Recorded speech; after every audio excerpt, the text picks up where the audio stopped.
Bonjour à tous, c'est Julien. Bienvenue dans cette nouvelle série de vidéos consacrée à la peinture numérique. Je fais cette vidéo pour des gens qui n'ont jamais fait de peinture numérique, qui aimeraient découvrir. La peinture numérique, vous voyez des exemples derrière, c'est de la peinture par ordinateur. Il y a beaucoup d'artistes qui ne dessinent plus avec du traditionnel, de feuilles de papier ou pinceau, crayon, qui font des peintures directement à l'ordinateur, avec une tablette graphique et un logiciel de peinture numérique, qui peut être Photoshop, Krita, Pentool SAI, il y a plein de logiciels pour faire la peinture numérique. Cette série de vidéos, je présenterai les outils de Photoshop, les menus, l'interface, les outils nécessaires à faire de la peinture. Mais c'est une vidéo aussi qui pourra s'adresser aux gens qui utilisent d'autres logiciels comme Krita. Voilà, ce sera une vidéo très technique sur Photoshop CC 2019, où je présenterai principalement les menus de Photoshop CC 2019 en fait. Voilà, sans plus attendre, on va commencer la formation. Donc là, on est sur l'interface de Photoshop quand on ouvre le logiciel. Il n'y a pas grand chose à retenir, il y a juste deux boutons sur la partie gauche. Il y a le bouton créer pour créer un nouveau document, le bouton ouvrir pour ouvrir un document Photoshop ou une image sur laquelle travailler. Donc nous on va créer un nouveau document pour la formation, donc on va à gauche, on clique sur le bouton créer. Là on est sur la fenêtre de création d'un nouveau document. Il y a trois valeurs importantes à retenir quand vous voulez créer votre document, c'est que vous pouvez définir la largeur du document, la hauteur du document et la résolution du document. Vous avez plusieurs types de mesures possibles. Les deux plus importants pour moi, c'est les pixels et les centimètres. Je dirais que la plupart du temps, on utilise des pixels. Après, ça peut être intéressant si vous voulez imprimer votre illustration, d'utiliser les centimètres. Moi, je vais garder les pixels. En dessous de la largeur et en dessous de la hauteur, il y a aussi la résolution. À savoir que les artistes conseillent de faire une résolution à 300 pixels par pouce au minimum. Si vous ne voulez pas vous prendre la tête, mettez au minimum 300 pixels par pouce. Alors je ne vais pas faire un roman dessus, mais je vais quand même expliquer ce terme un peu bizarre de résolution. Les pouces, ça correspond à peu près à 1 cm². Au lieu de pouces, imaginez qu'on parle de centimètres carrés. Si vous avez 1 pixel par pouce, dans votre centimètre carré, vous n'avez qu'un pixel, donc vous n'avez qu'une couleur. Si vous augmentez à 4 pixels par centimètre carré, donc 4 pixels par centimètre carré, vous aurez 4 pixels dans votre centimètre carré. 8 pixels par centimètre carré, vous aurez 8 pixels dans votre centimètre carré. Donc en fait, ce qu'il faut comprendre, c'est que plus vous augmentez le chiffre, plus vous avez de pixels dans votre centimètre carré. Donc plus vos pixels sont petits, donc plus votre image est bien définie et bien détaillée. Maintenant, on peut créer notre image en cliquant sur le bouton créer en bas. Ok, donc là on accède à l'interface de Photoshop quand on a créé un nouveau document. Au centre on voit mon document que je viens de créer, qui est une feuille blanche, donc voilà. Je vais parler un petit peu de l'interface de Photoshop. Il faut savoir que l'interface de Photoshop est complètement paramétrable. Vous pouvez avoir comme moi un certain nombre de fenêtres à gauche ou à droite, ou vous pouvez avoir une présentation qui vous convient à vous, totalement différente. Toutes les fenêtres de Photoshop peuvent être ouvertes ou fermées, ou clippées ou déclippées, c'est-à-dire attacher à l'interface ou détacher de l'interface. Là au centre, vous voyez, j'ai ma fenêtre de dessin. Je peux déplacer cette fenêtre où je veux. Je peux l'attacher à l'interface si je veux. Je peux la redétacher. Je peux même la mettre en plein écran. Donc là, par exemple, il y a des artistes qui aiment bien avoir juste leur zone de dessin, pas les outils derrière. Donc parce qu'ils connaissent les raccourcis pour les autres fenêtres. Et là, par exemple, là, on voit que mon dessin, ça cache les autres menus. Je remets en normal, je reclipe la fenêtre. Et ça marche pour toutes les fenêtres. Par exemple, la couleur, voilà, je détache la couleur pour l'avoir ailleurs. Pareil pour l'onglet forme, qui représente les formes de brosse. Je peux la mettre où je veux. Je peux aussi fermer les fenêtres, là. Je peux fermer la fenêtre couleur, je peux fermer la fenêtre forme. Voilà.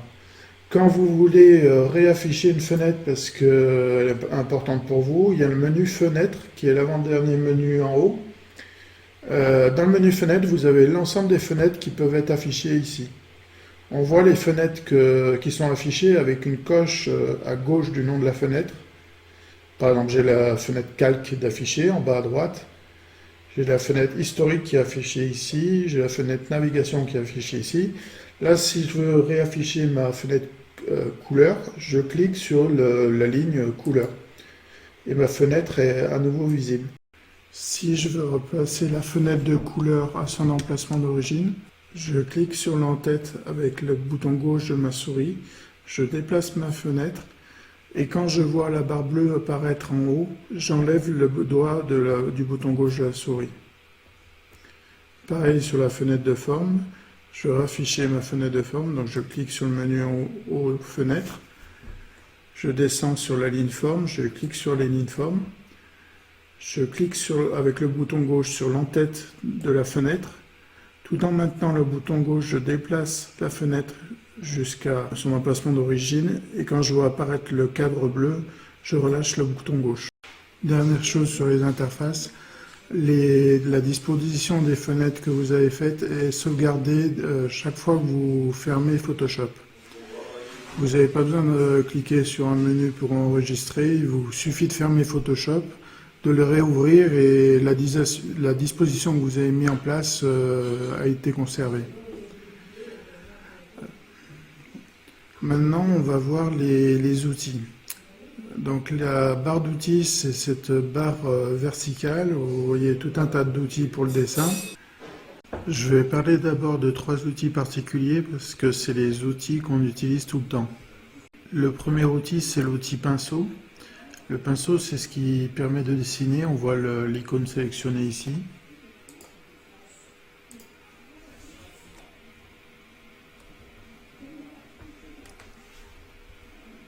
Le second outil, c'est l'outil gomme. C'est l'icône qu'on voit ici. Ça permet de gommer ce qu'on a dessiné.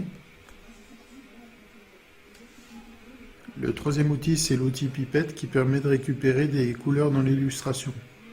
Donc c'est cette icône-là. On clique dessus. Quand je clique dans le vert, on voit à gauche que le vert est ma couleur de dessin. Si je clique sur le rouge, on voit à gauche que ça a pris le rouge. Si je clique le bleu, ça prend le bleu. Si derrière, je reclique sur l'outil pinceau, ça peint en bleu. Je reviens sur la pipette, je prends du vert, je sélectionne l'outil pinceau et je peux dessiner en vert. C'est des outils qu'on utilise 95% du temps. On utilise toujours le pinceau, la pipette et la gomme. Comme on utilise ces outils tout le temps, c'est très important de connaître le raccourci clavier. Le raccourci clavier de l'outil pinceau, c'est la touche B. B comme brush en anglais. Le raccourci clavier de la gomme, c'est la touche E. E comme eraser en anglais. Et enfin, le raccourci clavier de la pipette, c'est la touche I. En fait, vous utilisez ces 3 outils tout le temps et les raccourcis clavier vont vous permettre de travailler beaucoup plus rapidement. Je vais vous faire une démonstration de la rapidité quand on utilise uniquement les raccourcis clavier.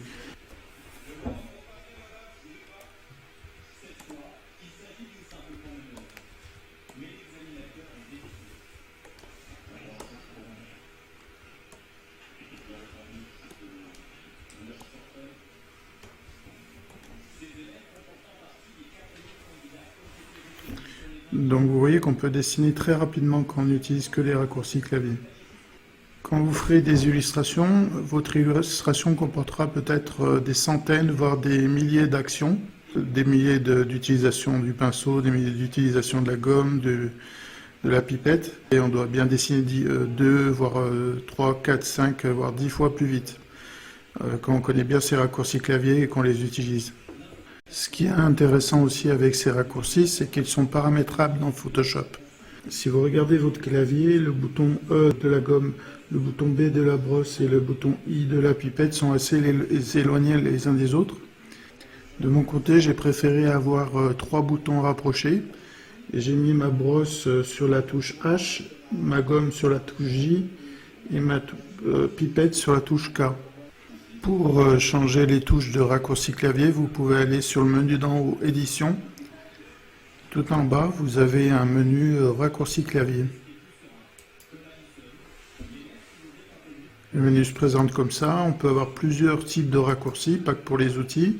Vous pouvez faire des raccourcis pour les menus de l'application, les menus de panneaux et l'espace de travail aussi. Nous, on va regarder les outils. En bas, vous avez un tableau avec la liste complète des outils. Et si vous regardez à la droite de chaque ligne, il y a une lettre associée à chaque outil. C'est la lettre de raccourci. On va descendre les outils et regarder les outils brosse, gomme et pipette. J'ai mis mon outil pipette sur la touche K. J'ai mis mon outil pinceau sur la touche H. Et j'ai mis mon outil gomme sur la touche J. Donc 3 lettres les unes à côté des autres, H, J, K. Vous pouvez changer les lettres à votre convenance. Et quand vous avez paramétré les lettres, vous cliquez sur le bouton OK. En fait, le but, c'est de rester les yeux rivés sur l'écran.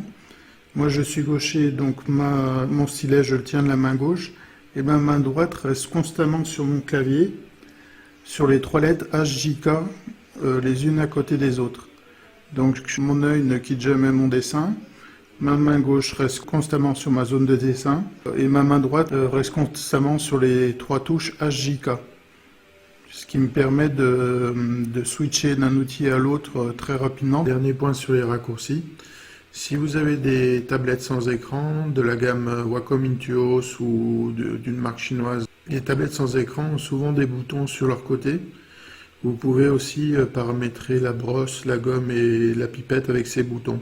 Ça se fait au niveau du driver. Dans le driver, vous pouvez paramétrer les touches de la tablette pour les associer à vos boutons de pinceau, gomme, pipette. Moi j'ai une Huion GT 220 et vous pouvez remarquer qu'il n'y a pas de bouton. Donc c'est pour ça que j'ai paramétré mes raccourcis clavier. Si vous prenez une tablette avec écran, vous pouvez quand même gérer les boutons avec un outil qui s'appelle Express Key Remote de Wacom. C'est une sorte de petite télécommande avec des boutons. Là aussi, vous pouvez acheter donc cet outil Wacom Express Key Remote et paramétrer les boutons de la télécommande pour y associer les lettres du pinceau, de la gomme et de la pipette. C'est une télécommande initialement faite pour la gamme Cintiq de Wacom, mais ça marche avec toutes les tablettes avec écran, puisque la manette communique avec l'ordinateur, pas avec la tablette. Autre chose sur les outils pinceau et gomme, les deux outils peuvent être associés à une opacité. On le voit en haut avec une liste de valeurs. On peut déplacer le curseur d'opacité pour avoir un pourcentage d'opacité inférieur. Par exemple, je peux mettre à 50% d'opacité et quand je peins, le trait est 50% moins intense. Je repasse à 100% d'opacité. Je redessine. Et on a un trait à son intensité normale. Quand vous baissez l'intensité, la couleur se mélange avec les couleurs en dessous.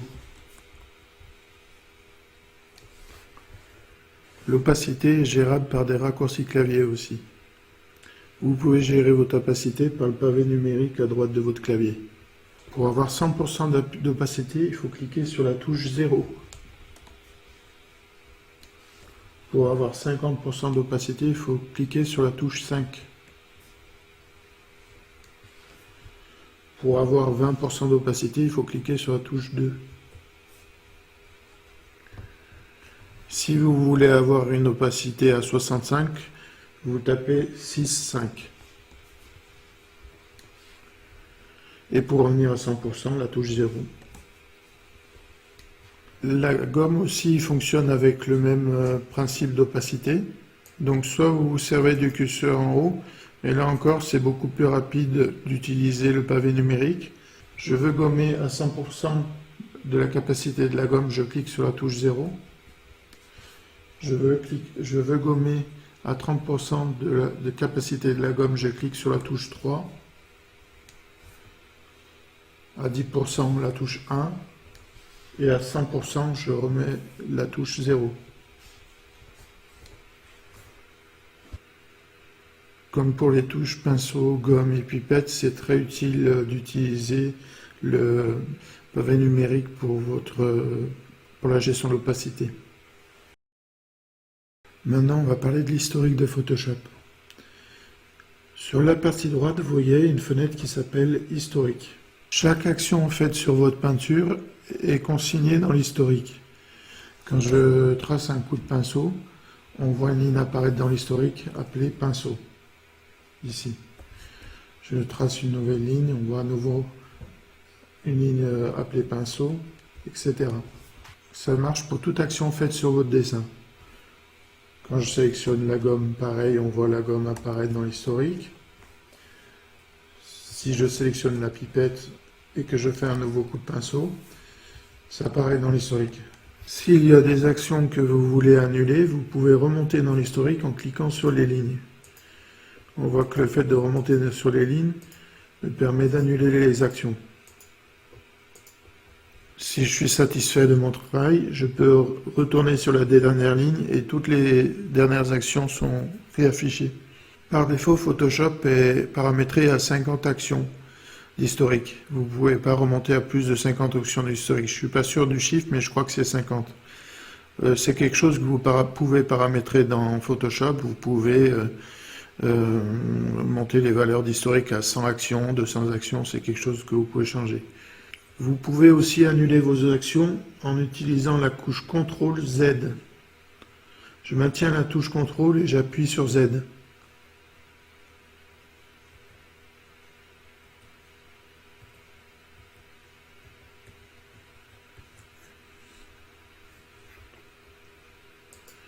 Vous pouvez annuler plusieurs actions à la suite en maintenant la touche CTRL.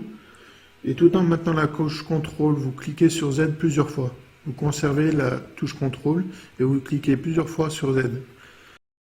Bien, maintenant nous allons aborder la fenêtre des formes. Quand vous sélectionnez l'outil pinceau, vous pouvez l'associer à une liste de formes. C'est la même chose pour la gomme, vous pouvez aussi l'associer à une forme. Par défaut, Photoshop fournit 3 dossiers de formes, qui sont les 3 dossiers ici, forme avec effets spéciaux, pinceau humide et pinceau à sec. Si on ouvre les dossiers, on voit différents types de formes qui peuvent être associés soit au pinceau, soit à la gomme. Je vais ouvrir le dossier pinceaux principaux, c'est un dossier que j'ai créé. Je sélectionne une forme, mon pinceau est sélectionné et je dessine. C'est la forme que vous connaissez, que j'utilise pendant la formation. Si je choisis une autre forme, par exemple la forme Airbrush, l'effet sur votre dessin sera totalement différent. Donc la forme Airbrush permet d'avoir une sorte de nuage de plan avec un peu de transparence qui permet de garder les couleurs en dessous.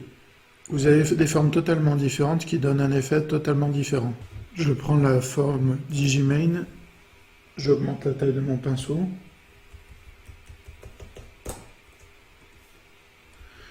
Et on a une brosse texturée, donc encore une fois différente des autres formes. Je prends les trames de Cal 35, j'augmente la taille de mon pinceau. Et là on a une sorte de forme transparente mais solide. Donc vous avez des formes fournies par défaut par Photoshop. Vous pouvez aussi récupérer des formes. Beaucoup d'artistes professionnels fournissent gratuitement leurs formes sur leur chaîne YouTube, sur des sites aussi comme deviantart.com.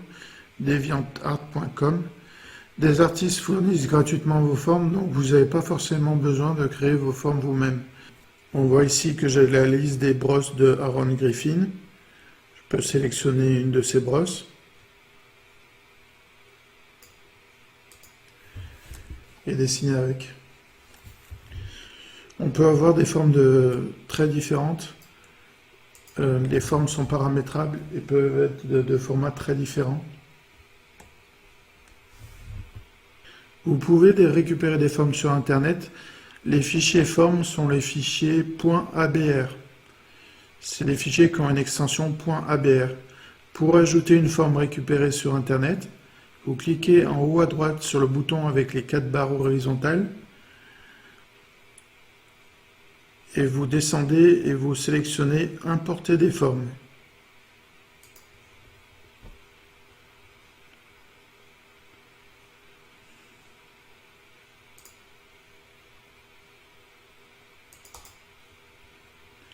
Ça vous rajoute un dossier dans votre dossier forme. Quand vous ouvrez le dossier, vous avez toutes les formes importées. Vous pouvez créer aussi votre propre dossier de forme. Je remonte dans le menu avec les 4 barres horizontales et je clique sur le menu Nouveau groupe de formes. Ça me demande de le renommer, je vais l'appeler Formation. Je clique sur OK et je le sélectionne avec le clic gauche et tout en maintenant le clic gauche, je remonte tout en haut. Quand je vois une barre bleue, je relâche le clic gauche. J'ouvre un dossier de récupération, j'ouvre mon dossier formation et vous cliquez sur la forme que vous voulez déplacer, vous maintenez le clic gauche et quand le dossier formation a un cadre bleu, vous relâchez le clic gauche. J'importe une autre forme, je clique gauche sur la forme et cette fois-ci, une barre apparaît à droite de mon ancienne forme et je relâche quand je vois cette barre à droite. Ma forme a été rajoutée à la suite de la forme que j'ai précédemment ajoutée. Je vais rajouter une autre forme dans mon dossier, mais cette fois je la veux tout au début de mes formes. Je clique gauche avec le bouton gauche sur la forme, je remonte et cette fois je vais suffisamment à gauche pour voir une barre verticale bleue au début de la première forme. Je relâche le bouton gauche et ma forme s'est rajoutée au début de ma liste de formes. Vous avez un autre moyen de constituer vos dossiers formes en cliquant à nouveau sur le bouton en haut avec les 4 barres et en redescendant sur Gestionnaire des paramètres prédéfinis. On voit mes dossiers ici. Les formes apparaissent cette fois avec juste un icône et un chiffre, souvent. Je vais remettre toutes mes formes originelles dans le dossier pinceaux principaux. Je sélectionne une forme dans la formation. Je redescends. Quand je vois une barre bleue, je relâche ma souris. Je reprends une forme. Je maintiens le clic gauche. Quand je vois une barre bleue, je relâche la souris, etc. Je vais supprimer mon dossier formation puisque je ne l'utilise plus. Donc c'est bouton droit, supprimer forme. J'ai paramétré mes formes, je peux cliquer sur terminer. Alors au niveau des formes, en téléchargeant des formes à droite à gauche, on peut vite arriver à des centaines, plusieurs centaines de formes dans Photoshop. Puisqu'on en récupère à droite à gauche, on en récupère partout et on est très loin de toutes les utiliser. Tous les artistes utilisant Photoshop ont énormément de formes dans leur dossier. 90% du temps, on utilise, disons, 3 formes. 3 ou 4 formes. La première, c'est la rondinette. Ça fait un trait bien net avec pas de différence d'opacité, pas de différence de taille. La deuxième, c'est l'arrondi net pression taille. On a toujours nos bornettes, mais si on appuie fortement sur la tablette graphique, ça fait un trait large. Et plus on relâche la pression sur la tablette graphique, plus le trait est fin. La troisième, c'est l'arrondi net pression opacité. Si on appuie fortement sur la tablette graphique, on a un trait très opaque. Et plus on relâche la pression, plus l'opacité baisse. On peut la tester sur les couleurs. On renvoie les couleurs en dessous. Donc moins il y a de pression sur la tablette, moins le trait est opaque. La quatrième et dernière, c'est l'airbrush. On l'a déjà vu, ça fait un nuage de points qui laisse les couleurs en dessous apparaître. J'ai dit qu'on peut associer les brosses au pinceau, mais aussi on peut les associer à la gomme. Toutes les formes peuvent être associées à une gomme. On va essayer un autre type de brosse en utilisant Digimane pour notre gomme. J'ai récupéré Digimane chez un YouTuber, donc vous ne l'aurez pas par défaut dans votre Photoshop. On va voir l'effet que ça fait avec une gomme.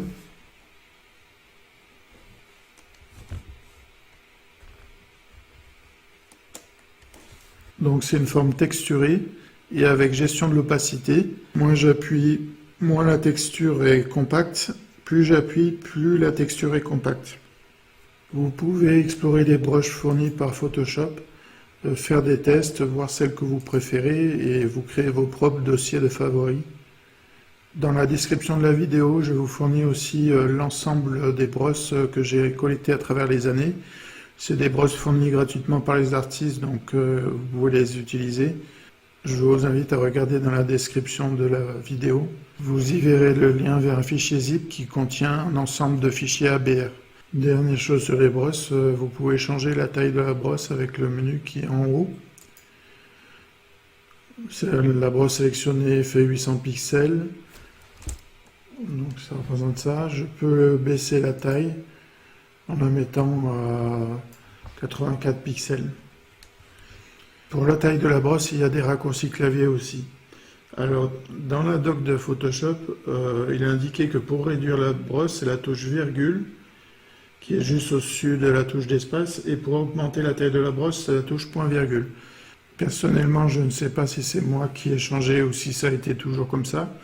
Et de mon côté, pour baisser la taille de la brosse, c'est les deux points, la touche des deux points, au-dessus de la barre d'espace aussi, et la touche point d'exclamation pour augmenter. Les deux points réduisent la taille de la brosse, les points d'exclamation augmentent la taille de la brosse. Je vous montre un exemple ici, je dessine, je clique plusieurs fois sur la touche point d'exclamation et ma brosse augmente. Je clique plusieurs fois sur les deux points et ma brosse rétrécit. Ça fait encore partie des raccourcis clavier que j'utilise et qui sont bien plus pratiques que le fait d'aller monter en haut, de sélectionner l'endroit où c'est marqué 80, de agrandir l'épaisseur, de retourner sur ma zone et de dessiner. Tout à l'heure, j'ai parlé des tablettes graphiques sans écran mais avec bouton. Un des gros avantages de ces tablettes, c'est qu'il y a une zone dédiée à la taille de la brosse qui est ici, dans laquelle vous pouvez agrandir la taille du pinceau ou baisser la taille du pinceau, agrandir le zoom ou baisser le zoom. C'est très intéressant ces tablettes-là pour ça. Il y a la même chose sur le Wacom Express Key Remote. Je mets une flèche ici. Cette zone-là sert aussi à zoomer, à augmenter la taille de la brosse et même à tourner votre dessin. Si vous avez une tablette sans écran, la plupart, autant Wacom que les marques chinoises, ont une zone comme celle-ci qui vous permet aussi d'agrandir votre brosse ou de baisser la taille de la brosse. Pour finir, on va parler des autres outils nécessaires à la peinture. Donc déjà, il y a l'outil pot de peinture, qui est un outil qui permet de remplir une zone totalement avec la couleur sélectionnée. Vous pouvez remplir une zone, l'ensemble d'un calque. Vous pouvez aussi, donc là j'annule CTRL Z, vous pouvez aussi remplir une zone sélectionnée, donc là avec l'outil lasso, je sélectionne l'outil peinture et ça remplit la zone couverte par le lasso. L'outil peinture c'est utile quand on veut mettre des couleurs dans une large zone, c'est plus rapide avec l'outil pot de peinture.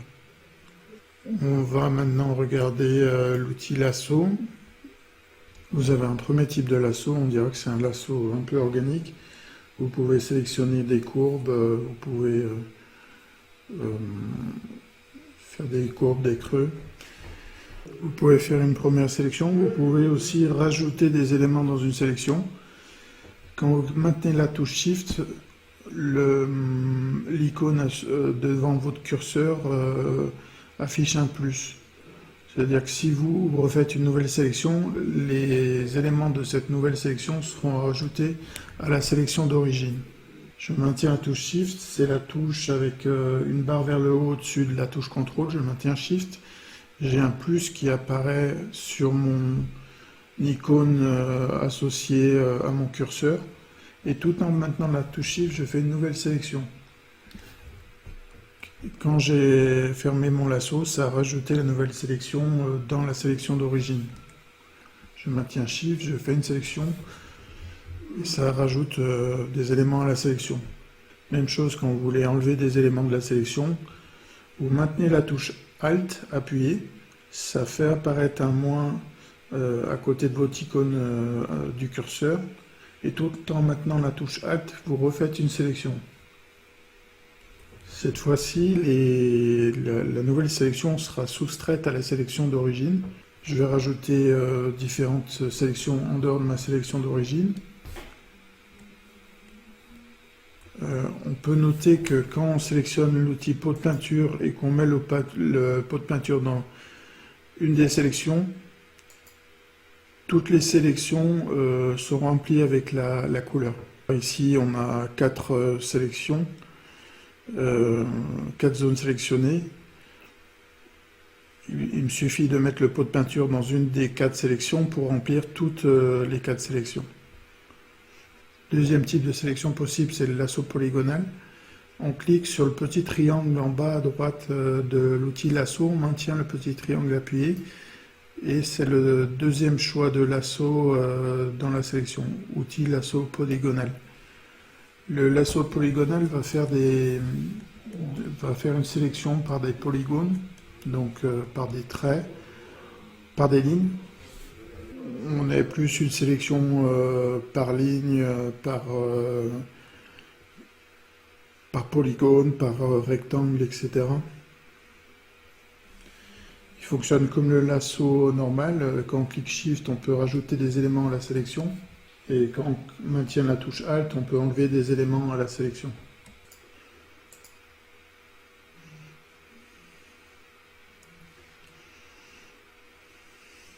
À noter qu'on peut passer du lasso normal au lasso polygonal avec une combinaison de touches.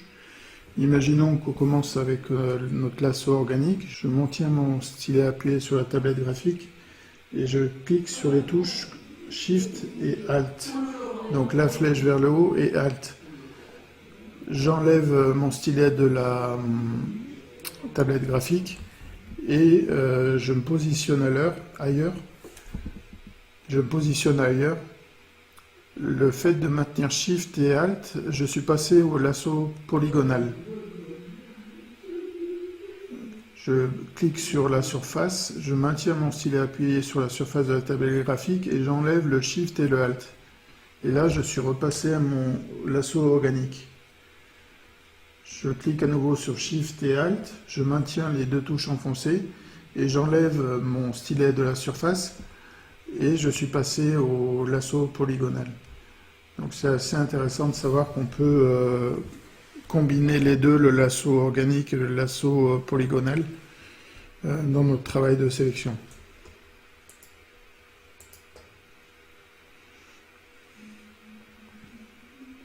Un autre outil qui est important pour la sélection, c'est la baguette magique. Donc en dessous de l'outil lasso, on a la baguette magique. Quand on clique dans une zone de couleur unique, la baguette magique fait une sélection de cette zone de couleur unique. Donc la baguette magique est beaucoup utilisée en dessin. Un autre outil qui peut être intéressant pour le dessin, c'est l'outil doigt. Alors l'outil doigt, ça se situe en dessous de l'outil pinceau. C'est le 3e outil de ce type d'outil. Pour expliquer un petit peu comment on peut utiliser l'outil doigt, je vais d'abord parler un petit peu de comment on mixait les couleurs avant dans Photoshop, parce que l'outil doigt sert à mixer des couleurs quand on l'utilise d'une façon particulière. Donc à une époque, quand on voulait mixer des couleurs, on utilisait l'outil pinceau, on prenait une forme de type airbrush, donc qui a un peu de transparence, On met une opacité à peu près à 50% et on peignait, si on veut mélanger notre orange sur notre bleu, on prend la couleur orange et on peint avec la brosse airbrush sur le bleu.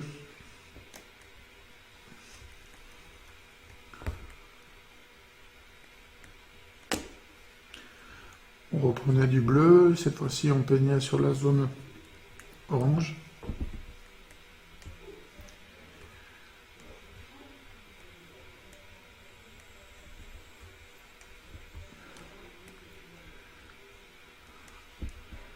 Et puis en sélectionnant soit un peu de l'orange, soit un peu de bleu, on arrivait à trouver une sorte de dégradé entre le orange et le bleu. On peut faire la même chose avec l'outil doigt. Dans certaines conditions. L'outil doigt, si on l'utilise avec une brosse de type arrondinette, ça va prendre en fait, ça va déplacer la couleur. Donc si je prends du rose là, mon rose est déplacé sur mon vert. Si je prends du vert et que je vais vers la gauche, mon vert est déplacé sur mon rose. C'est comme ça que fonctionne l'outil doigt à l'origine, il permet de déplacer des couleurs. L'outil doigt, il est intéressant quand on l'utilise avec des brosses spéciales, puisque ces brosses spéciales permettent de faire un mélange de couleurs. Alors, c'est des brosses un peu particulières qui sont en forme, si j'agrandis la brosse, on voit ici, c'est une forme de nuage de points. Il faut utiliser ce type de brosse pour l'outil doigt pour se servir pour mixer les couleurs. Donc, on voit une sorte de nuage de points avec des trous au milieu. Si je baisse la taille de cette brosse, on voit qu'on peut faire une sorte de dégradé entre deux couleurs. Entre les deux couleurs, ici le rose et le vert. Et donc l'outil doigt peut être intéressant dans cette utilisation pour mixer deux couleurs. Là, j'ai ma brosse qui est en intensité 100%. Je clique sur je vais annuler mes modifications que j'ai fait.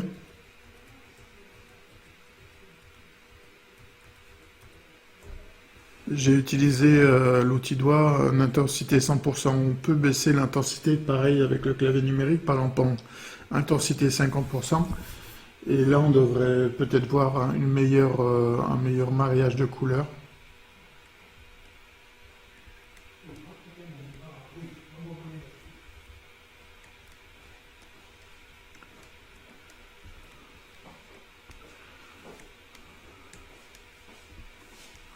Voilà, l'outil doigt est intéressant pour mélanger des couleurs, pour faire des dégradés.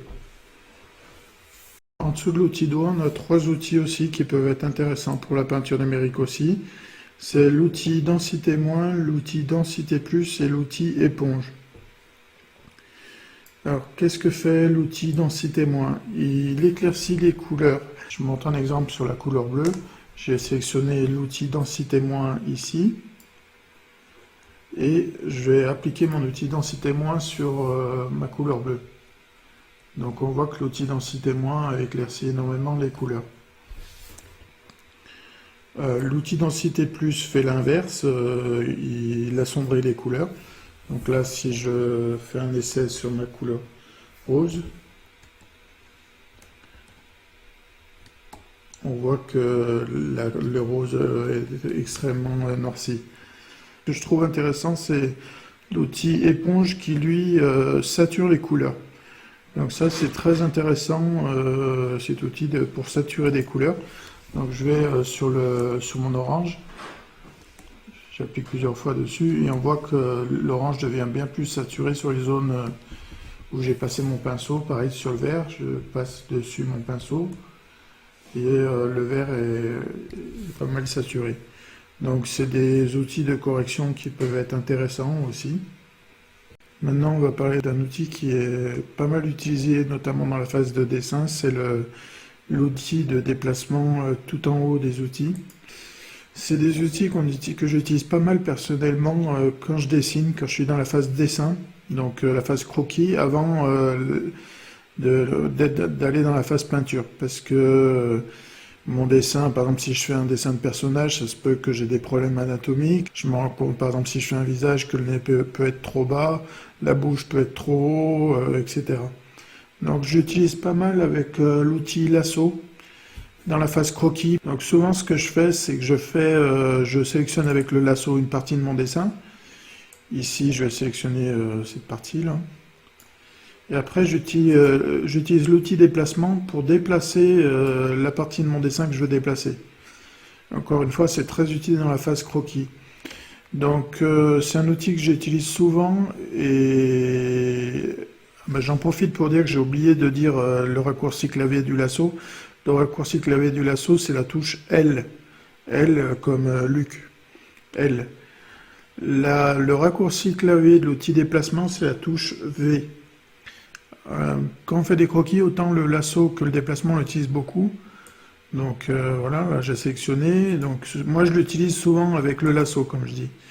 Là je sélectionne une partie et après je déplace en cliquant sur le bouton ou en cliquant sur la touche V et je déplace la partie de mon dessin. Très utile en phase de croquis, voilà, si on fait des personnages, si on veut corriger l'anatomie. Maintenant, on va parler des outils qui nous permettent de nous déplacer dans notre illustration. Donc, le premier outil à regarder, c'est la touche c'est l'outil de zoom. Raccourci clavier touche Z. Alors, le zoom, comme son nom l'indique, ça permet de zoomer dans le dessin. Quand on clique dessus, par défaut, on voit un icône avec un petit plus dessus. Donc on clique une fois, ça zoome dessus, on clique deux fois, ça zoome encore. On peut zoomer plusieurs fois. Pour dézoomer, on peut cliquer sur la touche Alt et on voit que l'icône a changé, il y a un moins dessus. Donc comme maintenant la touche Alt, on clique plusieurs fois et ça dézoome dans le dessin. J'en profite pour parler un petit peu de la fenêtre navigation en haut à droite. Quand je zoome, je vais zoomer plusieurs fois. Et il y a la fenêtre navigation à droite dont je n'ai pas parlé. Ça permet aussi cette fenêtre navigation de zoomer ou de dézoomer avec le petit curseur qui est en bas, qu'on peut déplacer vers la gauche pour dézoomer et vers la droite pour zoomer. Donc cette fenêtre de navigation en haut à droite me permet aussi de me déplacer dans le dessin. On peut aussi, en plus de zoomer et dézoomer, on peut aussi voir d'autres parties de dessin en cliquant dans le petit rectangle rouge qu'on déplace pour voir plusieurs zones de dessin. Donc cette zone de navigation sert aussi à naviguer dans le dessin.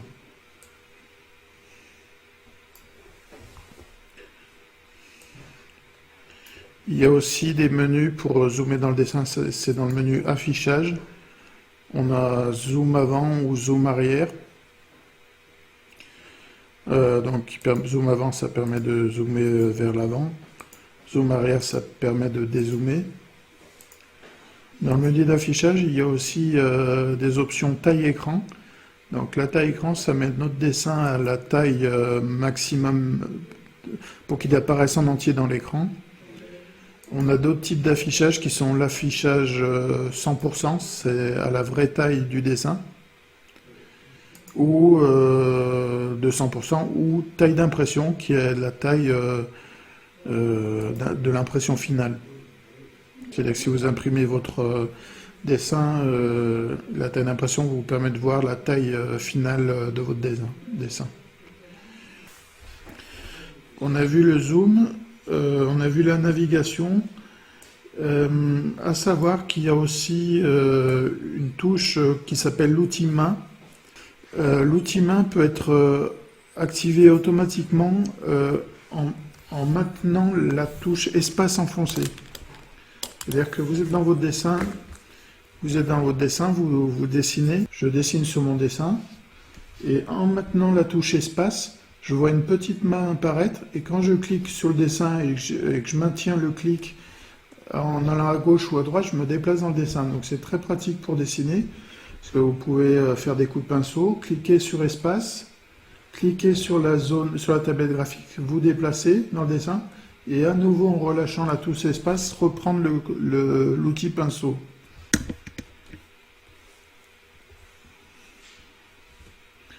Je dessine, je clique sur l'espace, j'ai ma main qui apparaît. Avec mon stylet, je clique et je maintiens sur ma tablette graphique. Je peux déplacer la zone, je relâche la touche espace et j'ai à nouveau mon outil pinceau de sélectionner. Donc c'est très intéressant pour ça, la touche espace. Là maintenant, on va parler d'un dernier outil que j'utilise pas beaucoup, mais qui peut être intéressant, c'est l'outil plume. J'utilise assez peu, mais l'outil plume, il est intéressant parce qu'il permet de faire des courbes en fait, des courbes propres. Si vous faites des courbes à m'enlever, selon l'angle de la courbe, ça peut être des fois compliqué de faire une courbe propre. L'outil plume vous le permet. Alors l'outil plume est un petit peu compliqué à utiliser, donc je vais expliquer un peu comment ça marche. Imaginons que vous créez un premier point sur votre espace de dessin. Donc je clique une fois sur l'espace de dessin et je relâche avec mon stylet. Mon stylet n'est plus sur la zone des dessins. Je clique à un autre endroit et là, on voit, j'ai cliqué et j'ai relâché, et là on voit que ça m'a créé un trait droit. Donc c'est la base entre deux points, on peut créer un trait droit. Je clique à un autre endroit et cette fois je ne relâche pas mon stylet de la tablette graphique, je le maintiens appuyé dessus et je déplace mon stylet. On voit ici que ça crée une courbe. Ça crée exactement la courbe qu'on veut. Enfin, on peut, en rapprochant, tout en maintenant le stylet appuyé, j'ai maintenu mon stylet appuyé, on peut créer différents types de courbes. Maintenant, je clique à un autre endroit de la zone de dessin, je maintiens appuyé aussi, là aussi, j'ai une courbe, je peux la paramétrer exactement comme je veux. Je crée un autre point, je crée une autre courbe comme je veux, et je ferme mon tracé en cliquant sur mon point de départ et en relâchant. L'outil courbe, oui, il est intéressant, en fait, quand on transforme cette courbe en lasso. C'est-à-dire que là, j'ai un objet courbe qui ne me sert pas à grand-chose, mais si je clique avec le bouton droit de la souris sur mon écran, et là, dans les menus contextuels qui apparaissent, on voit un menu qui s'appelle « Définir une sélection ».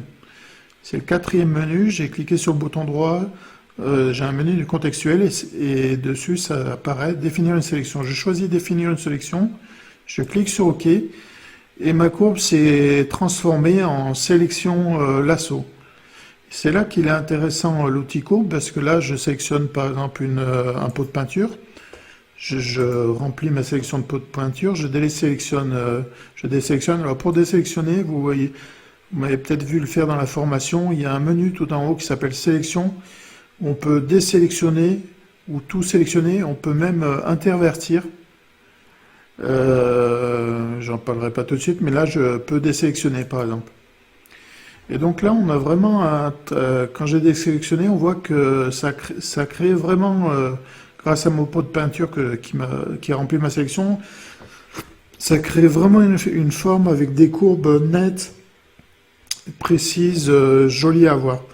Des fois, c'est un peu compliqué quand on fait en pinceau, directement au pinceau, de faire une courbe propre. L'outil courbe permet vraiment de créer des courbes propres comme ça, donc c'est intéressant pour le dessin. Voilà. Donc là, je pense que j'ai fini pour la formation aujourd'hui. C'était une première partie de formation. Je ferai d'autres vidéos de formation. On n'a pas vu des choses très importantes comme les calques, par exemple. Tout ça, j'en parlerai dans une deuxième vidéo. Là, on est quand même sur une vidéo à plus de 30 minutes, en 30 minutes et 1 heure. Je pense que pour une première vidéo de formation, je vais m'arrêter là. Et on parlera des calques et d'autres notions dans une deuxième vidéo. Je vous remercie de m'avoir suivi, j'espère que ça a été intéressant pour vous, et à bientôt pour une prochaine vidéo.